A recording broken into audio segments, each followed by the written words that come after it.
ये ठकई मुक्त होइथिबा तो आमे कंज्यूमर माने आउ ठकईर केबे शिकार हेबा नाही तो कौन करले हेबो तार एक मध्य प्रस्ताव आपण मान ठारे मु आह्वान करुछि आपण माने मध्य प्रस्ताव निश्चित भाव में देवे ताहले आमे यदि ठकईर शिकार न हेबा आउ जो माने ठक सेमान को जदि से संस्था मान को धरिकी आमे जदि थरेटे आमे जदि धरिदेबा ताले सेमान को जेल रे पुरैबा दंड विधान दे पारिबा ताहले आगामी दिन में धीरे धीरे 2036 बोला को एक सुस्थ वातावरण भितर समृद्ध ओडिशा विकसित ओडिशा एवं 2047 मसीह एक विकसित भारत जहाँ मोदीजी आमको संकल्प माध्यम आमको आशा करिछंती भारत वर्ष विकसित भारत हम 2047 मसीहा बेले को आउ सेते बेले को ये विकासर रेल रे ओडिशा हेतु प्रथम बगी ये प्रकार गोटे बहुत बड़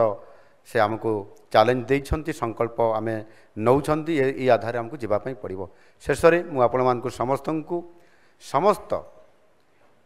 उपभोक्ता सुरक्षा अभियान को फलप्रद करने सरकारी बेसरकारी स्वेच्छासेवी संगठन नागरिक समाज बुद्धिजीवी एवं सर्वोपरि गणमाध्यम सक्रिय सहयोग आवश्यकता रही शिक्षानुष्ठान एवं से अनुष्ठान रे अध्ययनरत थिबा छात्र छात्री माने पंचायत स्तर रे थिबा जनप्रतिनिधि स्वयं सहायिका गोष्ठी तथा विभिन्न वर्गर उपभोक्ता सक्रिय भाव अंशग्रहण करी उपभोक्ता सुरक्षा आईन 2019 सफलतार भागीदारी हो पारिबे एवं सेथिपाई सरकार खाउटी कल्याण विभाग तरफ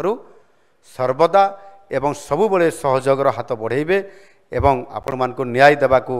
सुनिश्चित रखिबे। तेणु ये सब आलोचनार मूल कथा होउछि जे आमे समस्ते सचेतन हेबार जरूरी अछि। गोटे कथा हला आमे समस्ते सचेतन हेबा आ सेथिपाई ये दिवसटी को उपभोक्ता को समान को सुरक्षा और उचित न्याय प्रदान करने निमंते समस्त को प्रेरणा दौ